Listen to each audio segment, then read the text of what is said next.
The morning sun painted golden streaks across the ancient stones of Westminster Abbey as crowds began gathering along the barriers. People had traveled from every corner of Britain, camping overnight on cold pavements just to catch a glimpse of what everyone knew would be a historic moment. The air felt heavy with anticipation and something else, a collective sadness that seemed to hang over London like morning fog.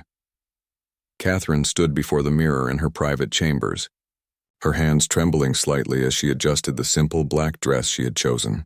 The fabric felt heavy against her skin, matching the weight in her chest. Her lady-in-waiting moved quietly behind her, offering a tissue box that Catherine waved away with a gentle smile that didn't quite reach her eyes. She had promised herself she would be strong today, no matter how difficult it became. William paced in the adjoining room, his military uniform pressed to perfection, each metal gleaming under the chandelier lights. He had worn this uniform to many state occasions, but today it felt different. Today, every button he fastened felt like armor he was putting on to face the hardest day of his life. His private secretary knocked softly, reminding him that the car would be ready in 20 minutes. 20 minutes before everything changed forever. The children had been prepared as gently as possible. George, now older and understanding more than his parents sometimes realized, sat quietly in his room, his small hands clasped together. Charlotte had cried earlier that morning, her tears soaking into her mother's shoulder as Catherine held her close, whispering words of comfort she barely believed herself. Little Louis, still too young to fully grasp the enormity of what was happening, sensed the sadness around him and clung to his nanny's hand with unusual quietness. Across the city, thousands continued to arrive. Shop owners closed their businesses early, hanging signs that read, "Gone to pay respects." Schools had given children the day off, and families stood together, many holding flowers and handwritten notes. An elderly woman named Margaret, who had followed the royal family for 60 years, wiped tears from her wrinkled cheeks as she told a television reporter how much this moment meant to the nation. Her voice cracked as she spoke, and the reporter had to pause the interview, his own eyes glistening. Inside Buckingham Palace, staff moved with practiced precision, but their usual cheerful chatter was replaced by hushed whispers.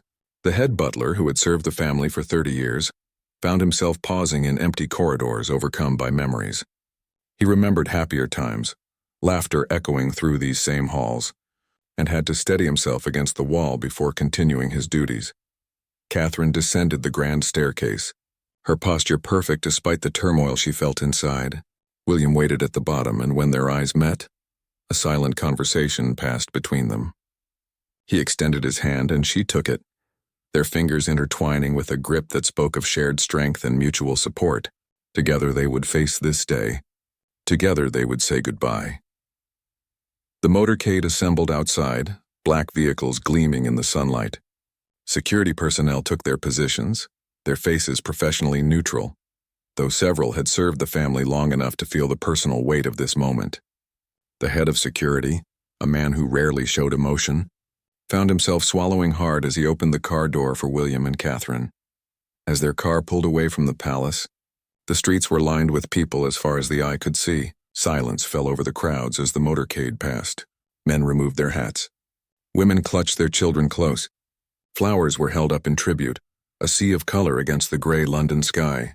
Catherine looked out the window, seeing the faces of her people, their people, and felt fresh tears threatening to fall.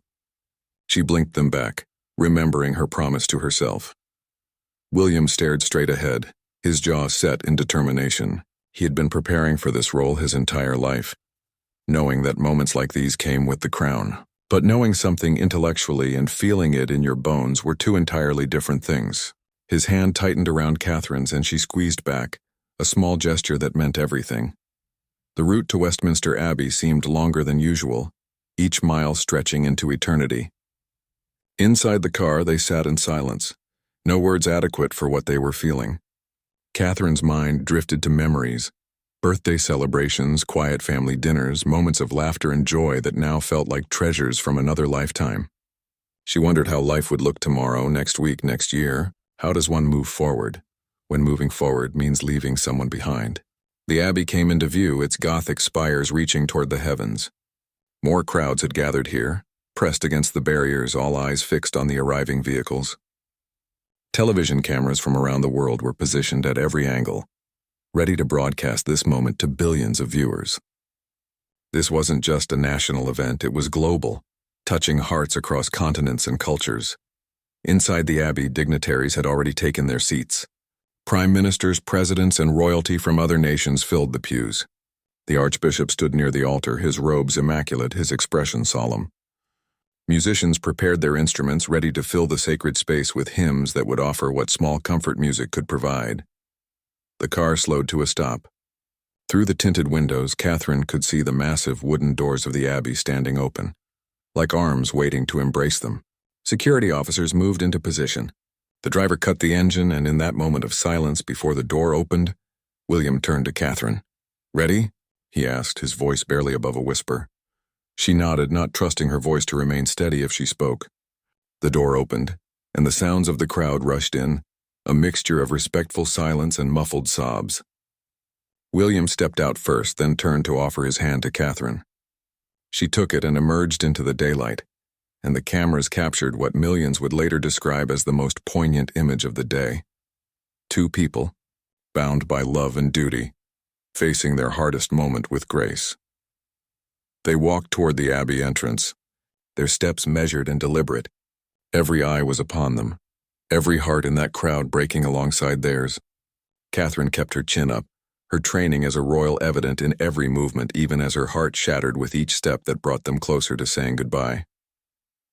The cool air inside Westminster Abbey wrapped around them like a familiar embrace as William and Catherine stepped through the ancient doorway.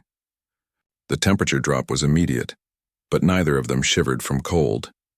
They were already numb to physical sensations, their bodies moving on autopilot, while their minds struggled to accept reality. The organ music swelled around them, a haunting melody that had been played at coronations and farewells for hundreds of years. Catherine's eyes adjusted to the dimmer light inside, and she took in the scene before her. Every pew was filled. Faces she recognized and some she didn't, all turned toward them with expressions of sympathy and sorrow. She spotted familiar faces from their charity work, people they had laughed with at galas, shared tea with at garden parties. Now those same people looked at them with tears streaming down their cheeks, and Catherine realized that this grief wasn't just theirs to carry. It belonged to everyone in this Abbey, everyone watching from home, everyone whose life had been touched even from afar. William felt the weight of 1,000 eyes upon him as they walked down the center aisle. His training kicked in, shoulders back, head high, measured steps. But beneath the surface, his mind was racing through memories. Childhood moments flashed before him like an old film reel. Birthday parties where balloons filled entire rooms. Christmas mornings surrounded by wrapping paper and laughter. Quiet conversations in palace gardens that shaped who he became. Each memory was precious and each one hurt. The children were already seated in the front row, flanked by family members who had arrived earlier. George sat perfectly still, his young face trying so hard to be brave. When he saw his parents approaching, his lower lip trembled for just a moment before he controlled himself. Charlotte held a small stuffed animal in her lap, her fingers gripping it so tightly that her knuckles had turned white. Louis looked confused, his head turning from person to person, trying to understand why everyone looked so sad. As William and Catherine took their seats beside their children, Charlotte immediately leaned into her mother's side. Catherine wrapped an arm around her daughter, pulling her close, and felt the small body relax slightly against her own. William placed a hand on George's shoulder, a gentle pressure that said, "I'm here. We're together." The boy looked up at his father with eyes that seemed far too old for his age, eyes that had seen more sadness than any child should. The Archbishop rose and moved to the pulpit, his elderly frame carrying the dignity of decades of service. His voice, when he spoke, filled every corner of the Abbey, strong and clear despite his age. He spoke of duty and service, of a life lived with grace and purpose. He spoke of love, the love of family, the love of country, the love that binds people together across time and distance. His words were carefully chosen, meant to comfort, but Catherine found that each sentence felt like another stone added to the weight on her chest. Around them, people wept openly. A duchess in the third row dabbed at her eyes with a handkerchief that had been in her family for generations. A young soldier, Standing at attention along the wall, had tears running down his face that he couldn't wipe away without breaking protocol. An elderly earl, known for his stern demeanor, covered his face with his hands and let his shoulders shake with grief he could no longer contain. The choir began to sing, their voices rising in perfect harmony. The hymn was one that had been requested specifically, one that held special meaning. Catherine recognized it immediately, and the first notes nearly broke her composure. This song had been sung at another ceremony years ago, during a happier time when everything seemed possible, and the future stretched out bright and endless. Now that same melody carried such different weight, and she had to close her eyes and breathe deeply to maintain her composure. William stared at the stained glass windows above the altar, watching how the afternoon light filtered through the colored glass, painting rainbows on the stone walls. He focused on those patterns of light, using them as an anchor to keep himself present. If he let his mind wander to what was coming next, the final moment, the ultimate goodbye, he knew he would crumble.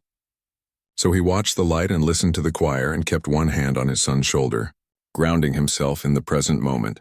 The archbishop called for prayers, and the entire congregation bowed their heads. The silence that followed was profound, broken only by quiet sniffles and the distant sound of the crowd outside. In that silence, each person offered their own private words, some to God, some to fate, some simply sending love and light into the universe, hoping it would reach where it needed to go. Catherine's prayer was simple. She asked for strength, for her children to find peace, for her husband to find comfort. She asked that the years ahead would be kinder than this moment. That time would do what everyone promised it would do: heal the wounds that felt so raw right now. She asked for the courage to face tomorrow and all the tomorrows after that. A reading began, delivered by a close family friend whose voice wavered despite his best efforts. He read from Scripture, words about eternal rest and everlasting peace, about love that transcends physical presence. Catherine knew these passages were meant to bring comfort, and perhaps in time they would, but right now they only highlighted the finality of what was happening. George shifted in his seat, and William looked down at his son. The boy's face was pale, his eyes fixed on the front of the abbey where flowers had been arranged in elaborate displays. White roses, lilies, and orchids created a garden of remembrance, each bloom perfect and pristine. William followed his son's gaze and felt something crack inside his chest. Those flowers were beautiful, but they would wilt and fade just like everything else. Nothing stayed. Nothing lasted forever, no matter how much you wanted it to. The service continued with readings and prayers, music, and moments of silence. Time seemed to move strangely, sometimes crawling so slowly that each second felt like an eternity, other times jumping forward in confusing leaps. Catherine found herself caught between wanting this to be over and wanting it to never end, because once the service concluded, they would have to face the next step, and she wasn't sure she was ready. A young soprano stood to perform a solo, her voice so pure and clear that it seemed almost otherworldly. She sang of hope and faith, of love that endures beyond the boundaries of mortal existence. Her voice soared to the vaulted ceiling and seemed to linger there, floating above them all like a blessing. When the final note faded, there wasn't a dry eye in the abbey. William thought about all the people watching this around the world, sitting in their homes, gathered in pubs and community centers, united in their grief. He thought about how strange it was that personal pain could become public property, how private moments of sorrow were shared with millions. But he also recognized that this sharing brought comfort too, knowing they weren't alone in their sadness, that others understood and cared. The Archbishop spoke again, his final words before the conclusion of the service. He spoke of resilience and the human capacity to endure, to survive, to eventually find light again even in the darkest moments. His words were meant as encouragement, as hope for the difficult days ahead, and Catherine tried to hold on to them like a lifeline. The final hymn concluded, and an almost tangible silence settled over Westminster Abbey. It was the kind of silence that pressed against eardrums, heavy and profound, filled with all the unspoken words and unexpressed emotions of hundreds of people. Catherine could feel her heartbeat accelerating as she realized what came next. This was the moment she had been dreading, the moment when ceremonial formality would give way to personal farewell. William stood first, his military training evident in the precise way he rose to his feet. He helped Catherine stand, and together they turned to face what they had been avoiding looking at directly since they entered the abbey. The ornate casket sat elevated on a platform at the front, draped in the royal standard, surrounded by those perfect white flowers. Seeing it fully, acknowledging its presence, made everything undeniably real in a way that nothing else had.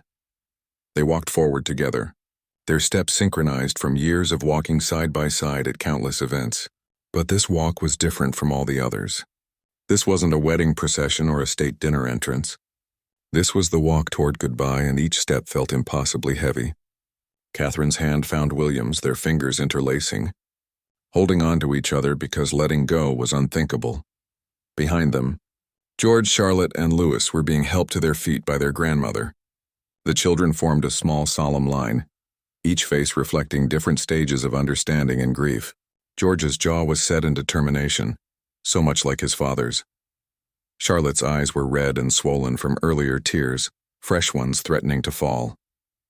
Louis looked between his siblings and parents, his confusion evident, not fully comprehending but knowing something important and sad was happening. The family approached together, a united front against the cruelty of loss. When they reached the casket, Catherine's breath caught in her throat. Her legs felt weak, and for a moment she thought she might collapse right there in front of everyone. But William's hand tightened around hers, and she drew strength from that touch, from knowing she wasn't alone in this impossible moment. William stared at the royal standard covering the casket, his eyes tracing the familiar symbols and colors he had known his entire life. His mind struggled to reconcile what he was seeing with what he knew to be true. How could someone so vital, so present, so alive be reduced to this? How could a voice he had heard every day for decades now be silent forever? The questions swirled in his mind, unanswerable and tormenting. Catherine reached out with her free hand, her fingers trembling as they touched the smooth wood of the casket. The surface was cool beneath her palm, polished to a mirror shine. She let her hand rest there and closed her eyes, trying to feel something, anything that might bring comfort. In her mind, she spoke words she couldn't say aloud, private messages meant for ears that could no longer hear them. She told of her gratitude, her love, her promise to carry forward the lessons she had learned. George stepped closer to his mother, and Catherine felt his small hand slip into her free one. She looked down at her son, seeing so much courage in his young face, and felt her heart break all over again. He was trying to be strong for her. This child who shouldn't have to be strong, who should still be protected from the harsh realities of loss and grief. She squeezed his hand gently, telling him without words that it was okay to be sad. That being strong didn't mean not feeling pain. Charlotte stood frozen a few steps back. Her stuffed animal clutched against her chest like a shield. She stared at the casket with wide eyes, her child's mind trying to process what the adults seemed to understand but she found confusing. Her nanny had tried to explain, using gentle words about heaven and angels. But Charlotte kept thinking that if someone was in heaven, they could come back to visit, couldn't they? Why did everyone look so sad if the person they loved was happy in heaven? William knelt down, bringing himself to eye level with his youngest son. Louis looked at his father with innocent eyes, and William had to take a deep breath before speaking. His voice, when it came, was soft and rough with emotion. He told Louis that someone very special had to go away, that they couldn't see them anymore but would always remember them. Louis nodded as if he understood, though his furrowed brow suggested he was still puzzling it out. The Archbishop approached quietly, giving the family their moment but knowing that protocol demanded the ceremony continue. He spoke in low tones to William, who nodded in acknowledgement. There were more steps to follow, more rituals to complete. The public farewell was nearing its conclusion, but that only meant the private pain would intensify once they were away from the cameras and crowds. Other family members began to approach for their own farewells. Cousins, aunts, uncles, each one stopping to touch the casket, to bow their heads in respect, to whisper private goodbyes. Some were stoic, maintaining composure through sheer force of will. Others wept openly, their grief spilling out in sobs that echoed through the abbey. There was no right way to grieve, no proper protocol for heartbreak. Catherine watched as an elderly aunt, frail and bent with age, was helped forward by two attendants. The old woman's weathered hand touched the casket with such tenderness, such love, that Catherine felt tears finally escape despite her best efforts to hold them back. They ran down her cheeks unchecked, and she made no move to wipe them away. What was the point of pretending anymore? William saw his wife's tears and felt his own eyes burning. He had promised himself he would stay strong, that he would be the rock everyone needed him to be. But seeing Catherine cry, seeing his children's confused and pained faces, feeling the weight of collective grief pressing down from all sides, it was too much. A single tear escaped, sliding down his cheek, and he let it fall. Some moments were too big for strength. Some moments demanded that you break. The Guard of Honor began to prepare for the next phase of the ceremony. Military personnel in dress uniforms took their positions around the casket, standing at attention with rifles held precisely at their sides. These were men and women who had dedicated their lives to service, and now they would provide this final service with the same precision and honor they brought to everything they did. Catherine stepped back slightly, creating space for the military ritual that would follow, but she couldn't take her eyes away from the casket, as if looking away would somehow make it more real, more final. As long as she stayed in this moment, this space, time didn't move forward. But she knew that was an illusion. Time moved forward whether anyone wanted it to or not, carrying them all toward tomorrows that would have to be faced without someone who had always been there. The sound of a single bell began to toll, each deep note reverberating through the Abbey and out across London. People standing outside in the streets fell silent, removing hats, bowing heads. In homes across Britain, people stopped what they were doing, standing in respect as the bell continued its solemn rhythm. It tolled once for each year of a life lived, each note a tribute, each silence between notes a moment to remember. George counted the bell toll silently, his young mind trying to find order in chaos, trying to understand through numbers what his heart couldn't grasp.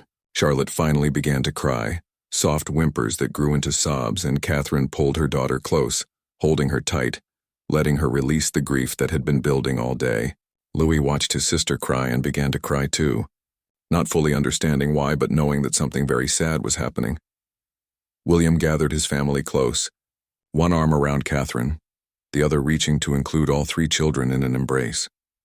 They stood together like that, a small island of shared grief in a sea of ceremony and tradition. In that moment, they were just a family in pain, stripped of titles and roles, reduced to the most basic human experience, losing someone they loved and trying to figure out how to survive it. The military guard performed their duties with impeccable precision, lifting the casket with synchronized movements that spoke of countless hours of practice. Each soldier's face remained impassive, professional, but Catherine noticed the tightness around their eyes, the way one young guardsman's jaw clenched as he took the weight. Even these trained professionals, accustomed to ceremony and protocol, felt the gravity of this particular moment. The procession began to move out of the Abbey, and William and Catherine fell into step behind the casket. Their children followed, flanked by other family members who kept protective hands on small shoulders. The organ music swelled again, a different piece now, slower and more somber, accompanying them on this final journey through the ancient building. As they passed through the Abbey, Catherine's eyes swept over the faces of those in attendance. She saw prime ministers past and present, celebrities who had become friends, diplomats from dozens of countries. But more than the famous faces, she noticed the ordinary staff members standing along the walls, housekeepers and gardeners, drivers and cooks, people who had worked behind the scenes for years, whose relationships with the departed had been real and personal, not just professional. One woman, a housekeeper at the palace for 30 years, openly wept as the procession passed. Catherine caught her eye and gave the smallest nod of acknowledgement, and the woman pressed a handkerchief to her mouth, her shoulders shaking. These were the people who had seen the private moments, who had witnessed the laughter in hallways and the kindness shown when no cameras were watching. Their grief was as legitimate as anyone's, their loss as profound. Outside the Abbey, the day had grown overcast, gray clouds rolling in to match the mood of the nation.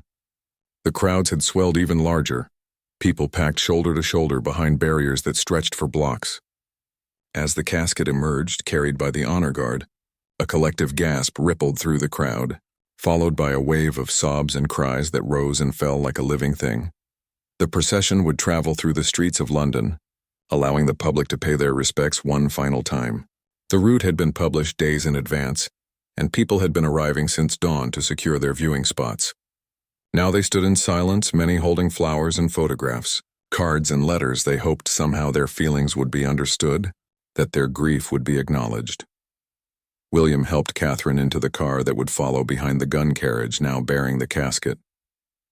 The children climbed in after them, and they settled into the leather seats, the windows providing a barrier between them and the crowds while still allowing them to see and be seen. As the motorcade began to move, William took Catherine's hand again, that now familiar gesture of shared strength and comfort. The procession moved at a walking pace, allowing the full weight of the moment to settle over the city. Horse-drawn carriages and military vehicles moved in precise formation, each element of the procession choreographed down to the smallest detail. But no amount of planning could account for the emotion of the moment, the raw grief that seemed to emanate from every person lining the streets. George pressed his face to the window, watching the crowds.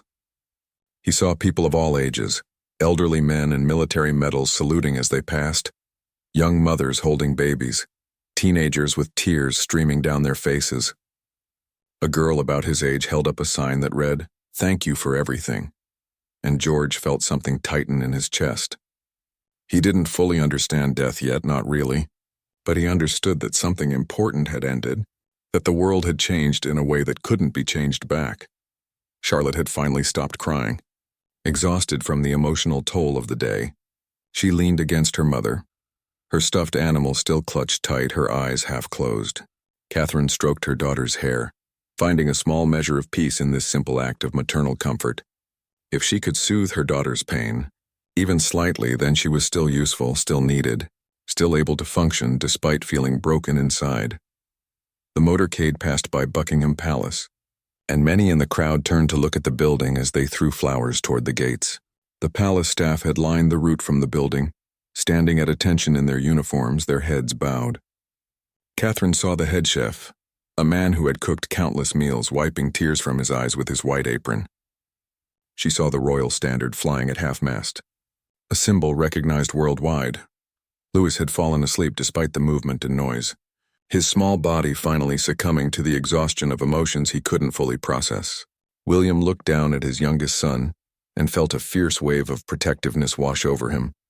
These children would have to grow up with an absence, a hole in their lives that could never be filled. He would do everything in his power to shield them from additional pain, to help them remember the joy and love rather than just the loss. The route took them past landmarks that held special significance, places where important moments had occurred, buildings that held memories both public and private. With each location they passed, Catherine felt herself reliving different moments. There was the hospital where the children had been born. There was the charity headquarters where so many hours had been spent in service. There was the restaurant where a quiet birthday dinner had become a cherished memory. London was a city of ghosts today, every corner holding echoes of a life fully lived. Television commentators spoke in hushed tones as they narrated the procession for viewers around the world. They talked about legacy and duty, about service and sacrifice. They showed footage from years past, highlighting moments of joy and achievement. But no montage of highlights could truly capture what had been lost. The private person behind the public figure, the warmth of a smile, the sound of laughter, the comfort of presence. As they approached their destination, Catherine felt her anxiety rising again. The service at the Abbey had been public, shared with the nation and the world. What came next would be more private, more intimate, and somehow that made it harder. In front of cameras and crowds, you could hide behind protocol and duty. In smaller, quieter moments, there was nowhere to hide from the reality of loss. The motorcade slowed, then stopped. They had arrived at the final location, the place where the most painful part of this day would occur. William squeezed Catherine's hand one more time before opening the car door. The sound of the crowd was different here, smaller, more contained, but no less emotional. These were family, close friends, people who had been granted access to this more private ceremony. Catherine woke Charlotte gently, while William carefully lifted the still sleeping Louis into his arms. George exited the car on his own, standing tall and trying so hard to be brave. They gathered as a family once more before walking toward the entrance. And Catherine found herself memorizing this moment, the weight of her daughter's hand in hers, the sight of her husband carrying their youngest son, the strength in her eldest boy's posture. These were her anchors, her reasons to continue, her evidence that life would go on even when it felt impossible. The private chapel was small and intimate, so different from the vast abbey where the public service had been held. Sunlight filtered through stained glass windows, casting colored shadows on the stone floor. Only 50 people were present, each one hand-picked, each one having shared some deep personal connection. There were no television cameras here, no reporters, no crowds. Just grief in its purest, most personal form. They took their seats in the front pew, and Catherine looked around at the faces present. She saw her own family, parents, siblings, people who had known her before she became royal, who remembered her simply as Kate. She saw William's closest friends, men who had stood beside him through every major moment of his life. She saw staff members who had been part of the family for decades, whose loyalty had never wavered. The final ceremony was brief but powerful. A single clergy member spoke words meant only for those present, offering comfort through scripture and prayer. There was music, but played on a simple piano rather than a grand organ. The hymns were personal favorites, songs that held special meaning beyond their religious significance. The intimate chapel felt both comforting and suffocating at once. Catherine found herself focusing on small details to avoid thinking about the bigger picture. The grain pattern in the wooden pews, the way light reflected off a brass candle holder, the faint scent of incense lingering in the air. These tiny observations became lifelines, keeping her tethered to the present moment instead of drowning in the overwhelming reality of why they were all gathered here. William sat rigidly beside her, his back straight, his hands folded in his lap. To anyone else, he might have appeared calm and collected, but Catherine knew him well enough to see the signs of his internal struggle. The slight tension in his jaw, the way his fingers gripped each other just a bit too tightly, the barely perceptible tremor in his breathing. These told her everything about the storm raging beneath his composed exterior. When the time came for personal tributes, William rose slowly. He had prepared remarks, spent hours writing and rewriting them, trying to find words adequate to express the inexpressible. As he walked to the front of the chapel, papers in hand, every eye followed him. Charlotte reached for her mother's hand, sensing her father's distress even if she didn't fully understand its depth. William stood at the lectern and looked out at the gathered faces. These people had been there through everything, celebrations and sorrows, triumphs and failures. They didn't need him to perform or maintain a facade. For once he could simply be a man grieving, without the weight of titles or expectations. That realization was both liberating and terrifying. He began to speak, his voice rough at first but growing stronger. He talked about memories that stretched back to his earliest childhood, moments that had shaped who he became. He spoke of lessons learned, of guidance given, of unconditional love that had been a constant presence throughout his life.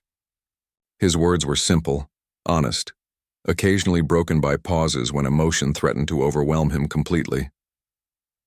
Catherine watched her husband bare his soul in front of this small gathering, and felt tears streaming down her face unchecked. She had seen William in countless situations, state dinners, charity events, private family moments, but she had never seen him quite like this, stripped of all pretense, speaking from the deepest part of his heart. She loved him even more in this moment of vulnerability than she had in any moment of strength. George listened to his father's words with intense concentration, trying to understand, trying to remember. He knew these stories would be important later, that he would need to hold on to them when his own memories began to fade. Children his age shouldn't have to think about preserving memories, shouldn't have to worry about forgetting, but here he was, committing every word to memory as if his life depended on it. William spoke about specific instances, a conversation in a garden, a piece of advice before a difficult decision, a moment of laughter that had seemed unremarkable at the time, but now glowed in his memory like a precious jewel. He talked about how some people's influence extends far beyond their physical presence, how the lessons they teach and the love they give continue to ripple outward long after they're gone. As he neared the end of his tribute, William's voice finally broke completely. He paused, struggling to regain composure, and the silence in the chapel was absolute. No one moved, no one looked away. They were all suspended in this moment of raw, honest grief with him. When he continued, his voice was barely above a whisper, but every word carried the weight of profound love and loss. He folded his papers, no longer reading from them, and spoke directly from his heart.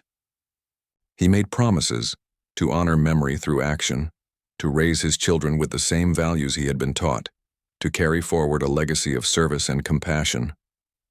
These weren't empty promises made for the sake of ceremony. They were vows made in the presence of people who would hold him accountable, commitments that would shape the rest of his life. When William returned to his seat, Catherine took his hand and held it tightly. No words were necessary. She understood everything he was feeling because she felt it too. The loss, the gratitude, the fear of a future without someone who had been so important, the determination to make that person proud despite their absence. Another speaker rose, a close friend who had known the departed for decades. This person's perspective was different, filled with anecdotes that made people laugh even through their tears. There was the story about a mishap during a formal dinner, where protocol was abandoned in favor of genuine human connection. There was the tale of an impromptu adventure that broke every rule, but created a memory that lasted a lifetime. These stories reminded everyone that behind the formal roles and public duties, there had been a real person with quirks and humor and spontaneity. Catherine smiled through her tears at some of the stories, remembering moments she had witnessed herself. She thought about how lucky she had been to know this person, not just as a public figure but as someone real and relatable. The early days of her relationship with William had been intimidating, filled with uncertainty about whether she would fit into this world of royalty and tradition. But she had been welcomed with warmth and acceptance, given guidance without judgment, loved without conditions. The friend concluded their remarks with a quote that had been a personal favorite. Words about living life fully and loving deeply, about making each moment count because time was the one thing no one could buy or borrow. The chapel fell silent again as those words settled over the gathering like a gentle blanket. Offering comfort in their wisdom, a musician stepped forward with a violin and began to play a piece that had special significance. The melody was haunting and beautiful, filling the small space with emotion that words alone couldn't express. Catherine closed her eyes and let the music wash over her, each note touching something deep inside that had been holding back since this morning. The tears came faster now, but they felt different. Not just tears of loss, but tears of gratitude for having had such a person in their lives at all. Charlotte had grown restless, as children do even in the most solemn moments. She whispered to her mother, asking when they could leave, and Catherine gently shushed her, explaining that they needed to stay just a bit longer. But she understood her daughter's need to escape this heavy atmosphere, to return to a world where playing and laughing were still allowed. That world would come again, though it was hard to imagine right now. Louis woke in his father's arms, confused and grumpy from his nap. William held him close, bouncing him slightly the way he had when Louis was a baby, and the little boy settled back down, thumb in his mouth, eyes heavy-lidded. In this simple act of fatherly comfort, William found a moment of peace. His children still needed him. Life still required his presence and participation. The world hadn't stopped, even though it felt like it should have. The ceremony moved toward its conclusion with a final prayer, spoken by everyone present in unison. Their voices blended together, some strong and clear, others choked with emotion, but all united in this shared expression of faith and hope. Catherine spoke the familiar words automatically, her mind wandering to thoughts of the days ahead. How would they fill the hours that used to be occupied with visits and phone calls? How would holidays feel without that familiar presence at the table?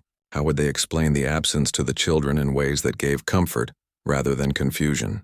The clergy member gave a final blessing, his hands raised over the congregation, his voice full of compassion as he spoke of peace and eternal rest. Then it was done.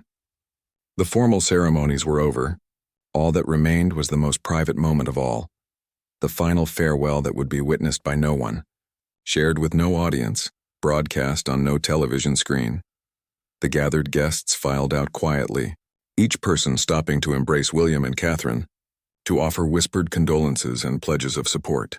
Some cried openly, others maintained composure through sheer will. A childhood friend of William's held him in a tight embrace for several long moments, and Catherine saw her husband's shoulders shake as he finally allowed himself to break in the arms of someone he trusted completely.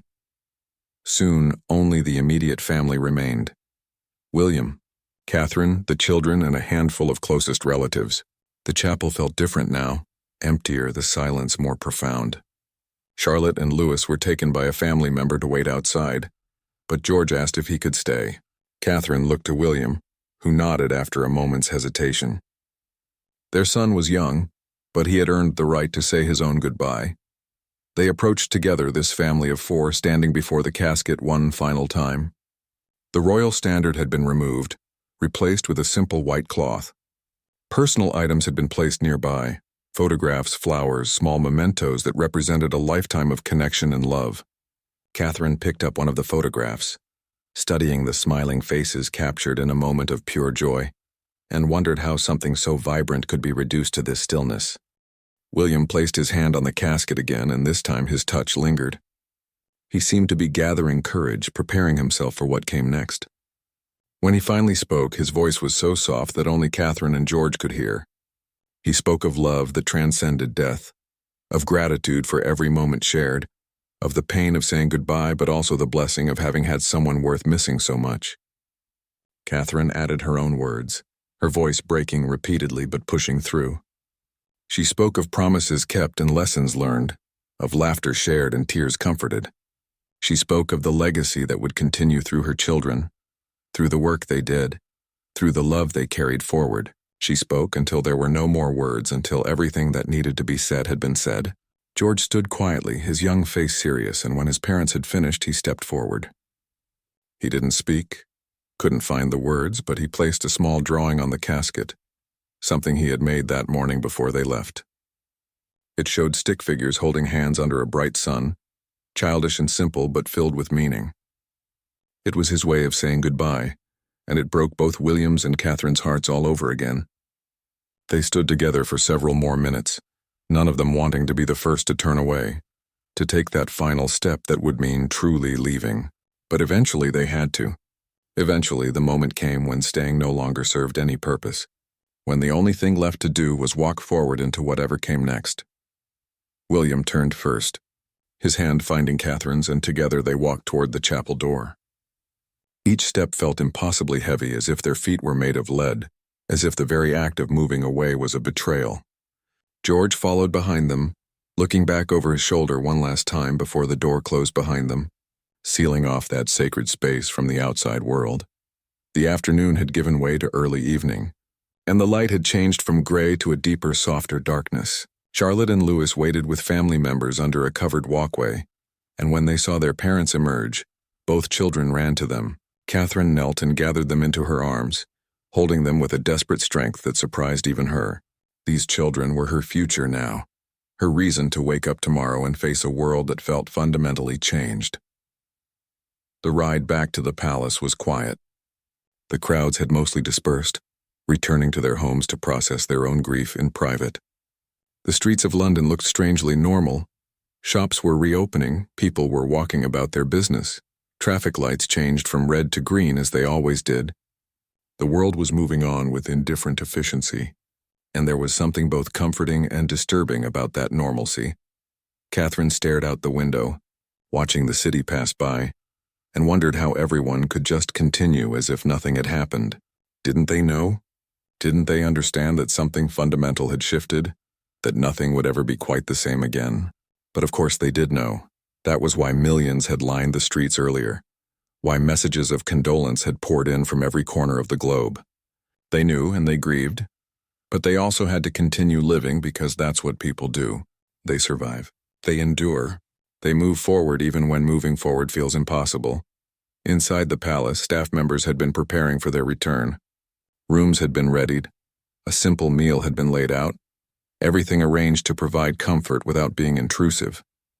The head butler greeted them at the entrance, his usual formal demeanor softened by genuine concern. He asked if they needed anything, and William shook his head, his voice barely working as he thanked him for everything. The children were taken upstairs to have dinner and begin their bedtime routines. George protested that he wasn't hungry, but his grandmother gently insisted that he at least sit at the table. Charlotte clung to her mother until Catherine promised she would come upstairs soon to tuck her in. Louis, still not fully understanding, chattered about wanting his favorite stuffed toy, his innocent voice a stark contrast to the heavy silence of the adults. Alone in their private sitting room, William and Catherine finally allowed themselves to collapse. William sank into an armchair, his head in his hands, and the dam that had been holding back his emotions all day finally broke completely. His body shook with sobs that seemed to come from somewhere deep and primal, grief so raw and overwhelming that it couldn't be contained any longer. Catherine went to him immediately, kneeling beside the chair and wrapping her arms around him. She held him while he cried, offering the only comfort she could, her presence, her touch, her own shared pain. They stayed like that for a long time, William crying and Catherine holding him, both of them releasing the emotions they had been holding in check all day for the sake of appearances and duty. When the initial wave passed, William lifted his head, his eyes red and swollen, his face wet with tears. He looked at Catherine with an expression that was equal parts devastation and gratitude. She understood without words, gratitude that he didn't have to face this alone, that she was there to catch him when he fell apart, that their partnership meant he could be vulnerable without fear of judgment. They talked then, really talked, in ways they hadn't been able to do all day. They shared memories, some happy and some bittersweet. They talked about their fears for the children, about how to help them process their loss. They discussed the enormous responsibility they now carried, roles that had just become more prominent and demanding than ever before. They admitted their doubts about whether they were strong enough, prepared enough, capable enough to handle what lay ahead. Catherine confessed that she felt guilty for the moments during the day when she had thought about logistics rather than grief, when her mind had wandered to practical concerns about schedules and obligations, rather than staying focused on the emotional weight of the occasion. William assured her that was normal, that the mind protected itself in strange ways, that there was no right way to grieve. William shared his own guilt, the times he had been too busy to visit, calls he had been too tired to return, conversations he had postponed thinking there would always be tomorrow. Catherine reminded him that love wasn't measured in the quantity of moments, but in the quality of the relationship. That regret was natural but shouldn't be allowed to overshadow all the good times, all the love that had been shared. As they talked, the sky outside grew darker, stars beginning to appear in the clear night sky. Catherine stood and walked to the window, looking out over the palace grounds. She could see the lights of London spreading out in all directions, millions of people living their lives, each one carrying their own joys and sorrows, their own losses and hopes. William joined her at the window, standing close enough that their shoulders touched.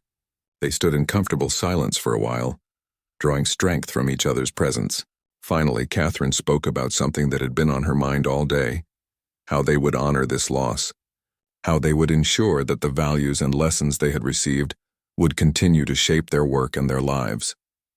William listened, nodding occasionally, and added his own thoughts. They talked about the charities and causes that had been important, about continuing that work with renewed dedication. They discussed how to share stories with their children as they grew older, how to keep memory alive in meaningful ways rather than just preserving it like a museum exhibit.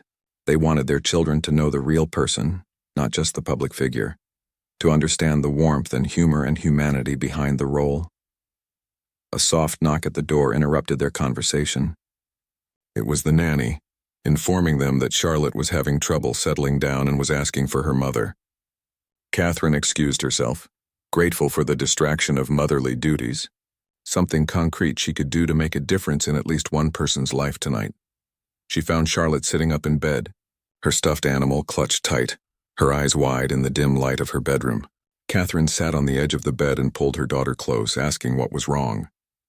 Charlotte's response was heartbreaking in its simplicity. She was afraid to go to sleep because what if more people disappeared while she was sleeping? What if she woke up and someone else was gone? Catherine felt her heart crack at her daughter's fear.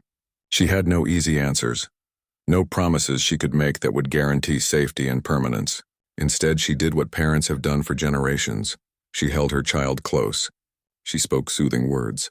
She promised that she and William weren't going anywhere, that Charlotte was safe and loved and would always be taken care of. She lay down beside Charlotte, stroking her hair and humming a lullaby she had sung since her daughter was a baby. Slowly, Charlotte's breathing deepened and became regular, her small body relaxing into sleep. Catherine continued to lie there long after her daughter had drifted off, unwilling to move, finding comfort in this simple act of maternal protection. When she finally returned to the sitting room, she found William had been joined by his closest friend, someone who had known him since childhood. They sat together in the quiet room, occasionally exchanging words but mostly just sharing space, the kind of companionship that didn't require constant conversation. When Catherine entered, the friends stood to leave, understanding that the couple needed time alone. The palace fell into a deep stillness as midnight approached. Staff members had retired for the evening. Security patrols moved quietly through corridors, and only a few lights remained burning in the private quarters, where William and Catherine sat together in the darkness, neither ready to sleep, both knowing that tomorrow would bring new challenges and continued grief. Catherine had changed from her formal black dress into comfortable clothes, washing away the makeup that had streaked with tears throughout the day. She felt exhausted in a way that went beyond physical tiredness. It was a bone-deep weariness that came from emotional strain, from holding herself together when every instinct had been to fall apart. Now, in the privacy of their own space with the day finally over, she could let her shoulders slump and her guard drop completely. William sat on the sofa, still in his shirt and trousers, though he had removed his jacket and tie hours ago. He held a photo album in his lap, one that had been brought to him earlier by a staff member who thought he might want to see it.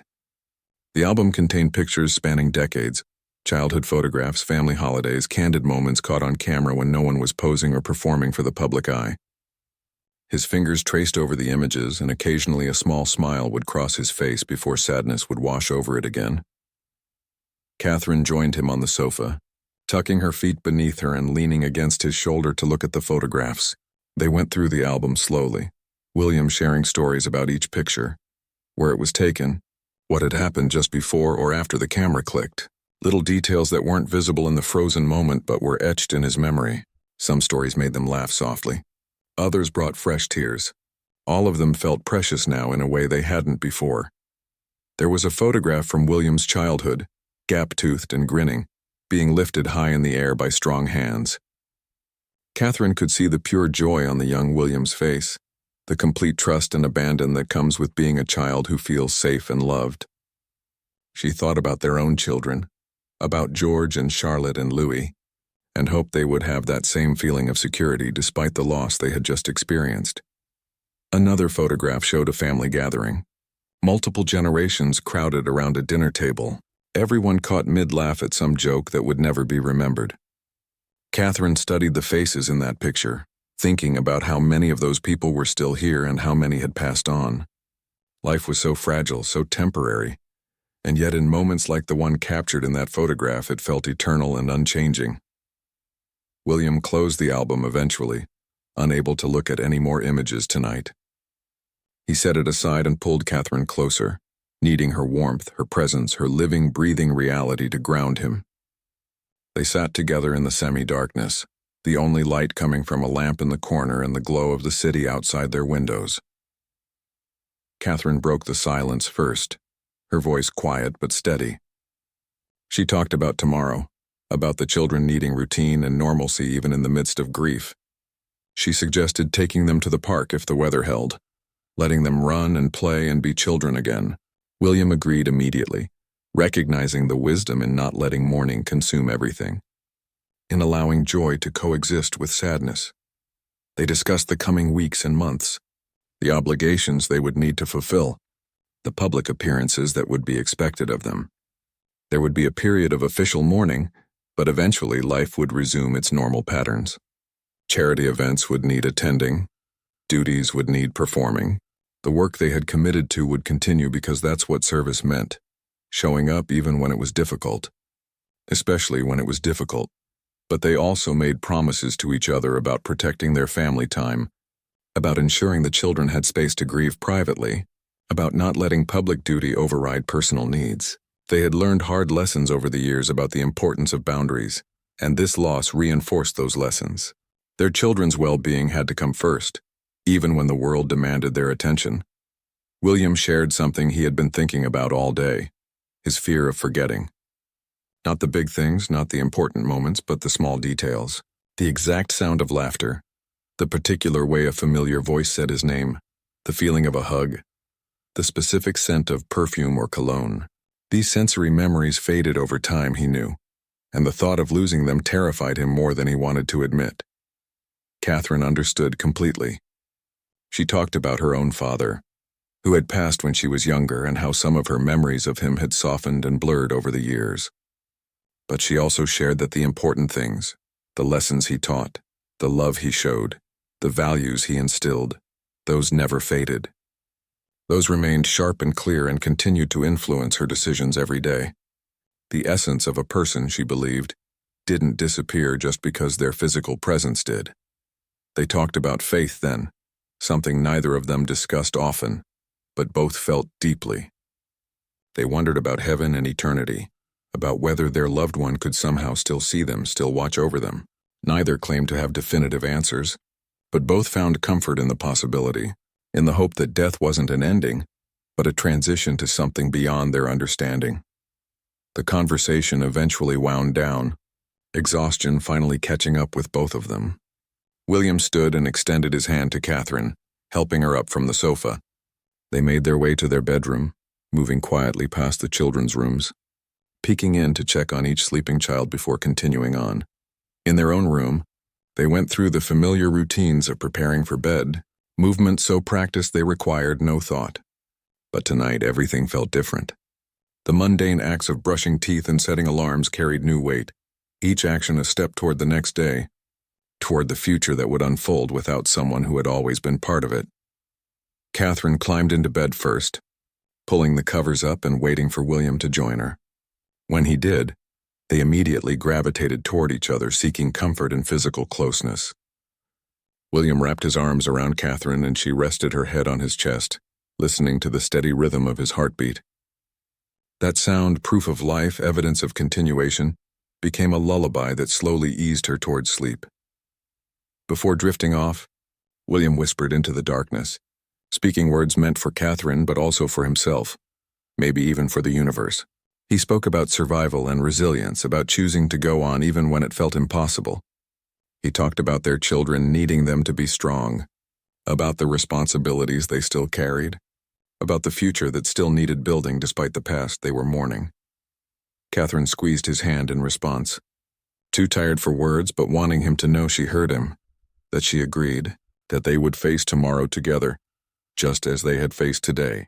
Whatever came next, they would handle it the way they had always handled challenges, as a team, as partners, as two people who had promised to support each other through better and worse. Sleep came fitfully at first, broken by moments of waking when the events of the day would crash back over them like waves. But eventually exhaustion won out and they both fell into deeper rest. Their dreams were filled with memories, some from today, some from years past, all tinged with the bittersweet quality of moments that could never be repeated, but would never be forgotten. Morning would come, as mornings always do. The sun would rise over London, indifferent to human suffering, marking the beginning of a new day that had to be faced. There would be more tears, more difficult moments, more adjustments to a reality that felt wrong and unfair, but there would also be their children's laughter, small moments of joy, the slow process of healing that begins not because anyone chooses it, but because that's what humans do. They survive. They adapt. They learn to carry their grief while still finding reasons to smile. The nation would wake to the same sun, millions of people who had shared in yesterday's collective mourning, now returning to their individual lives. They would remember this day, talk about it with friends and family, share their experiences of where they were and how they felt. The goodbye that had shaken the nation would become part of its history, a moment that defined an era and marked a transition from one chapter to the next. William and Catherine would wake to their new reality, and they would do what they had always done. They would rise to meet it. Not because they felt ready, not because the pain had lessened, but because duty called and love demanded it. They would check on their children. They would comfort tears. They would answer difficult questions with as much honesty as young hearts could bear. They would attend meetings and fulfill obligations, all while carrying the weight of loss that would never fully disappear but would, in time, become something they could bear. The farewell had been said, witnessed by millions and felt by countless more. The touching goodbye had been given, words spoken from broken hearts but offered with courage and grace. And now came the harder part, not the dramatic goodbye watched by cameras and crowds, but the quiet daily choice to continue, to honor memory through living fully, to transform grief into purpose and pain into strength. This was their journey now. a path they had never wanted to walk but one they would travel together, supported by each other, by their children, by the love they had received and the love they would give forward. The nation had watched them say farewell, but what came next would be their private story. How they took this heartbreak and built something meaningful from it. How they turned their darkest day into a foundation for carrying light forward into all the days that followed.